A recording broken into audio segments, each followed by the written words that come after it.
বিজয়ার পরের দিনে মানে একাদশীর দিন ছিল আমাদের একটা পুজো বাড়ি, সত্যনারায়ণ পুজো।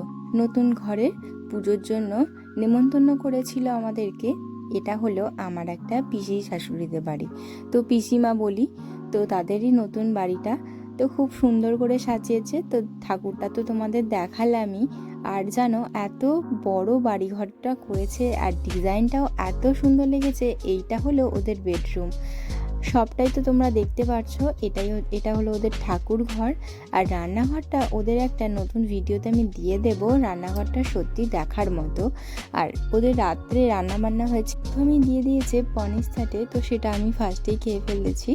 আর তারপরে স্যালাড দিয়েছিল, ভাত ছিল, লুচি ছিল অপশনাল, তোমরা যেটা ইচ্ছা খেতে পারো। ভাতের সাথে ছিল শুক্তো আর ডাল, আর কপির তরকারি ছিল, কপির একটু রোস্ট মতো ছিল তার সাথে, আর কিছু মিষ্টি ছিল।